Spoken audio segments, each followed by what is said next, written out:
Meanwhile, expectations on the ministerial list have heightened as President Bola Tinubu clocks over 40 days in office, while the quest to make the cabinet nominees appears to be in earnest among chieftains of the ruling All Progressives Congress APC. This appears to be more so as President Tinubu seems to be putting final touches to the ministerial list. In his report presented from our studios, our correspondent Fatoki Kunle takes a look at the high expectations on ministerial list in the polity.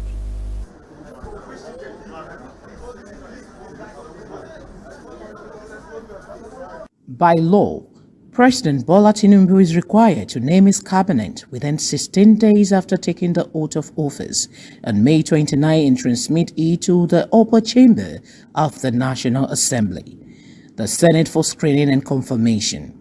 With 16 days to submit his cabinet list to the National Assembly as recommended by the Constitution, lawmakers and other Nigerians are anxiously waiting for the list of ministers who would help to deliver the president's renewed hope agenda.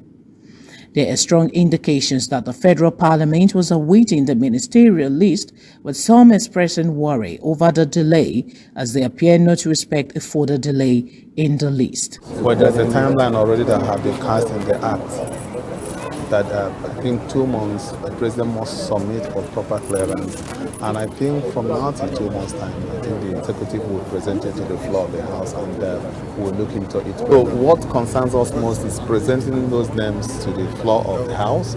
Now we have to scrutinize and look at them individually to know what the content they have. There were also strong indications that the Economic and Financial Crimes Commission, Department of State Services, and some security agencies were on the verge of completing their mandatory checks on the list, with the DSS and members of the presidential strategic team already running final checks on the people who had been listed as possible ministers.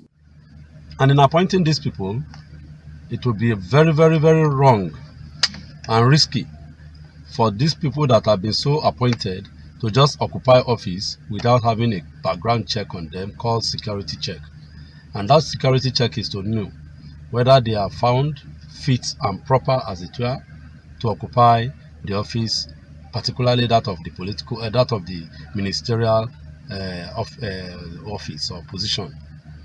And to that extent, it is quite germane that that test is done, screening is done, or the litmus test is taken into consideration. Yes, and it is hoped that as the relevant security agencies get the list for their clearance, that they will do a thorough and diligent job in ensuring that only those who are qualified and those who have skilled the screening according to set guidelines eventually get the clearance. This is one of the demands that Nigerians are making from the security agencies to enable President Bola Tinubu achieve his dream for the Nigerian people. While expectations on the cabinet nominees are high in the polity, the presidency and the ruling All Progressive Congress APC said President Tinubu was still within the time frame, unlike before when there were delays. So the president, the buck stops on his table, and he decides when it's fit and proper for him to make his cabinet list known. I can tell you all of those things you've been reading in the media are mere fabrications. There is no iota of truth in all of those things. When the president is good and ready, you will be the first to know about his intentions. The president is still within the time limit provided by the Constitution of the country. We cannot hurry, rush, and do what is not coherent. The president has his team, but again, we're in a political environment where all interests must be carried along. And in carrying these interests along, you must be very careful so that you don't rock the boat.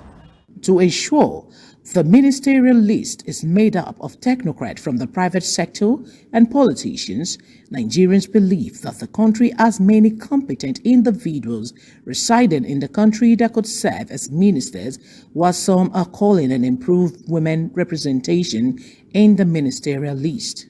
We will measure our lapses, our gap as at yesterday, and bringing it to today's leadership or governance and be able to look at tomorrow what it will bring. But very hopeful. From the beginning, we will know how the end will look like.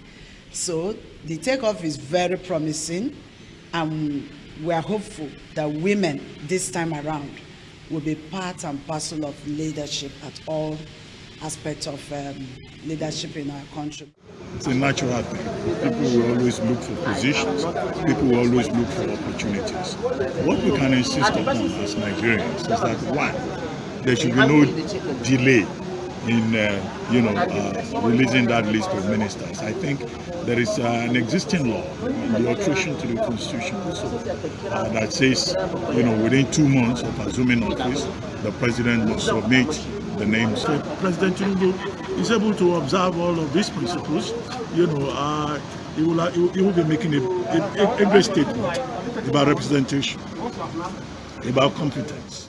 Those speculations have heightened about the identities of the ministerial nominees, with bookmakers making permutations about possible appointees. President Tinubu has made it clear that he is committed to a government of competence to put Nigeria on the pedestal of growth and development and perhaps be a true giant of Africa.